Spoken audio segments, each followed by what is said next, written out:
எல்லாருக்கும் வணக்கம். இன்றைக்கி வந்து ஒரு ஹெல்த்தியான பிரேக்ஃபாஸ்ட் பண்ணுறேன்னு காமிக்கிறேன். வாங்க கேமரா எடுத்துங்க.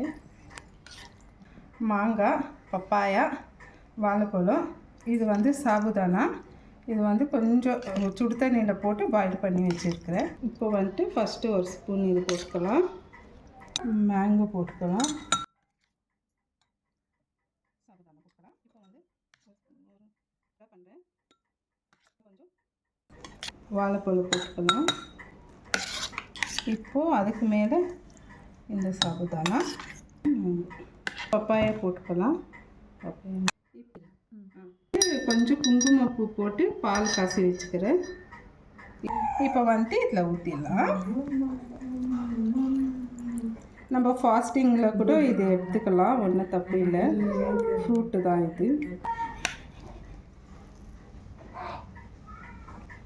இப்போ வந்துட்டு இது ரெடி ஆயிடுச்சு. வெளியே எங்கன்னா யார் வீட்டுக்குன்னா கூப்பிட்டுன்னு போனால் இந்த மாதிரி ஹெல்த்தியாக பண்ணி கொடுங்க. பசங்களெல்லாம் இட்டுன்னு போனால் இப்படி நல்லாயிருக்கும். ஜூஸு, காஃபி, தண்ணி வெளியேருந்து வாங்கி கொடுக்குற ஜூஸ் எல்லாம் தராதிங்க. முக்கியமாக இப்படி பண்ணி கொடுங்க. நம்ம ஜூஸ் காஃபி குடிச்சிட்டு வெளியே வந்துட்டால் பசங்க உங்களை பிடிச்சின்னு கற்றுவாங்கோ. என்ன யார் வீட்டுக்கு இட்டுன்னு போனேன், நீ வெறும் தண்ணி குத்தாம போதுன்னுட்டு இந்த மாதிரி ஹெல்த்தியாக பண்ணி கொடுத்தா அவங்களும் ஹாப்பியாக இருக்குவாங்க.